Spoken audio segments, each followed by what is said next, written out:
Hello mga sangkay, mga kalingap! Welcome back to my channel. Ito po muli ang inyong sangkay na si Sangkay Lons, muling nagbabalik. Kumusta? Kumusta kayong lahat? Sana nasa maayos na kalagayan ng lahat. Mapa dito sa Pilipinas or sa mga nasa ibang bansa, dobling ingat tayo. No? So mega love shoutout sa inyong lahat. Sa Team Sangkay Original, Team Sangkay Sponsors, Team Kalingap, Kuya Val at Edna Kalingap Rob. Sa lahat ng aking mga followers, supporters, and subscribers, sa mga lolos, lolas, FWs, and PWDs. Mega love shoutout sa inyong lahat, and of course, I love you all. Ayan. Mega love shoutout sa lahat ng Kalingap, Kalingap Partners, Team Kaliwat, yung grupo ko po, at sa lahat ng aking mga sponsors, at sa lahat ng mga nagmamahal kay Sangkay, mega love shoutout sa inyong lahat. Ngayong hapon na ito, kasi hapon na dito sa Pilipinas. Pag-usapan natin, no? Yung patungkol sa isang upload video ni or live ni Ruel of Malalag, no? Meron akong video clips ipapanood sa inyo. Then after natin na mapanood, magbibigay ako ng opinion or kuro-kuro patungkol dito. Tara mga sangkay, mga kalingap, panoorin natin. Grabe kayo makapagsalita.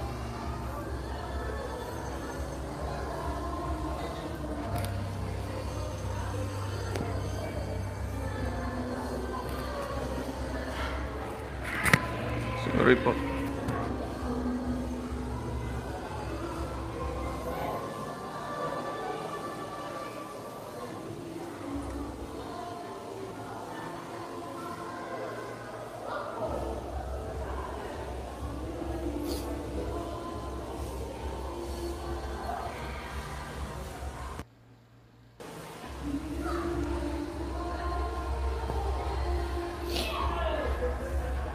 Sorry po. Hindi ko po alam kung totoo ba talaga kayo. Kasi kini-question din po nila kasi sinama daw si Maui. Ano ba kung isasama ko yung kapatid ko? Issue ba yun?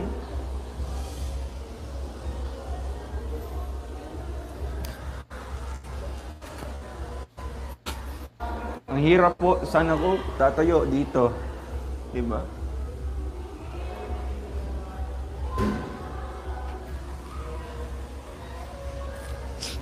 Pumunta kami dito kasi may purpose kami.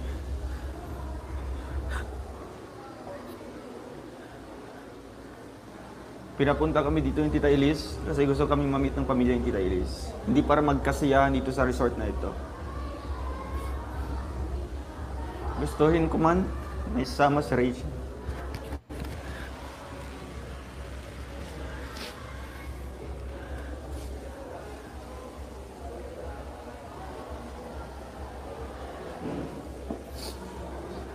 Sensya po. Sensya. Hindi ko kaya. Ang hirap kasi saan ko ilulugar yung ganitong bagay, di ba? Andito kami kasi hindi para magkasiyahan.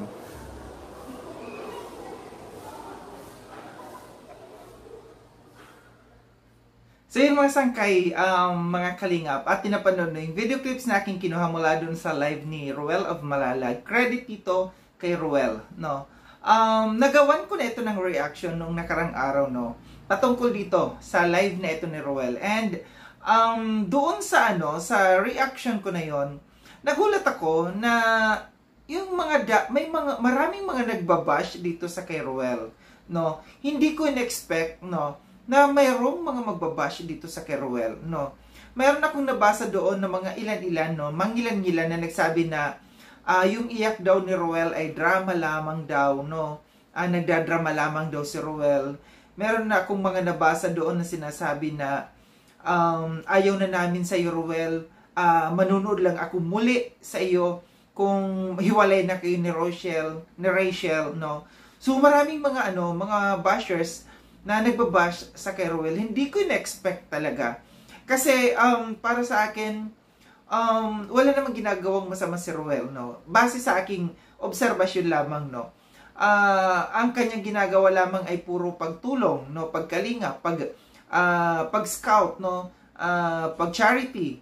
Pero meron din pala, no? Meron din pala talaga na mga magbabash, no? Kaya taniwala talaga ako doon na kasabihan natin na we cannot please everyone. We cannot please everybody, no. Dito kasi kung drama man, no, yung ginagawa na yan ni Roel, sinasabi nila na drama, sabi nila, no, para sa akin parang naramdaman ko kasi yung iyak ni Roel, no. Naramdaman ko yung iyak niya. And base sa akin, no, obserbasyon ng isang tunay na lalaki, hindi basta-basta iiyak, no, kung walang dahilan, kung hindi nasasaktan. Ang mga lalaki na turingan yan na ano yan na talagang matibay ang loob. Hindi basta-basta umiiyak. Pero dito sa pagkapanood ko na ito, hindi ko alam kung talagang meron silang pinagdadaanan ni Rachel sa ngayon, no? Or nung mga panahon na yan. Kung talagang meron silang hidwaan, or kung meron silang pinagdadaanan, nakakaiba, hindi ko alam, no? Pero base sa aking pagkakaalam ko dito, no, sa panonood ko sa kanyang live na ito, nasaktan siya ng labis dyan, no, sa live niyang yan. So yung mga nagbabash, no, yung mga nagsasabing drama, hindi ko alam kung bakit nila nasabi na drama lamang yan.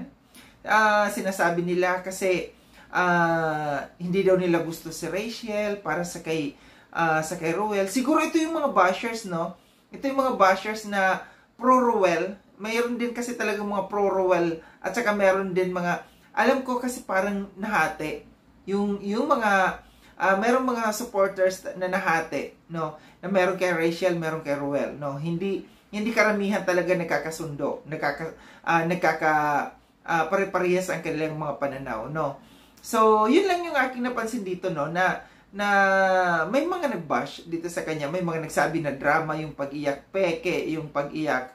Pero yung pag-iyak na yun parang hindi naman peke. Sa tingin ko sa aking obserbasyon lamang yun, no. Kasi mararamdaman natin yung paghikbi, no? Humihikbi talaga siya doon. So, ramdam natin na mayroon talagang mabigat sa kanyang puso, no, na pinagdadaanan ng mga panahon na yon, no? So, kung ano man yon, no? Kung ano man po yung mga pinagdaanan na yun ni Roel, mga panahon na yon, ang sa akin lamang, no, sana maayos, no? At saka sana, sa mga bashers, no, ingat din, no? Mag-ingat din sa pagbabash. Kasi ito yung reason kung bakit naiyak si Roel, dahil sa isang bashers. Hindi lang isa. Kasi sinabi niya na nasa community nila yung hindi niya alam kung supporters nga bang ito or basher, no? And base sa pagkakaalam natin, nasa loob ng community niya, nasa loob ng GC nila, and then isang vlogger, yun yung pagkakasabi niya dito. Malapit na daw kasi ang sweldo.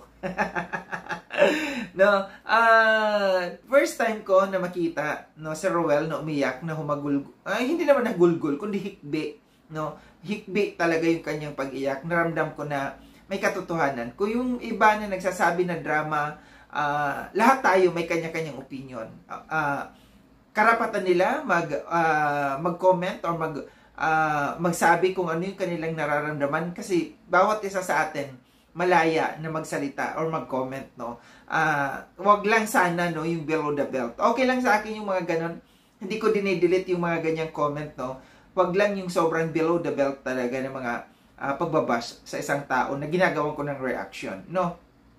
So ito lang yung aking reaction patungkol dito sa video na ito, na nagulat talaga ako na kasi dati sa tagal-tagal ko nang gumagawa ng reaction, no, walang may nagbabash kay Roel, no. First time ko na gumawa ng reaction na merong mga nagbash dito sa kanya. So muli, maraming salamat mga sangkay, no, sa panonood. Sa mga hindi pa nakapag-subscribe kay Sangkay Long, subscribe nyo na po ako. Click yung notification bell para updated kayo sa lahat ng mga videos na aking gagawin. Like and share tong video na ito mga sangkay. Kita-kits tayo ulit sa susunod na video na aking gagawin. Ingat kayo sa ang dako ng mundo mga kinararon. Paalam na mga sangkay, mga kalingap. Paalam.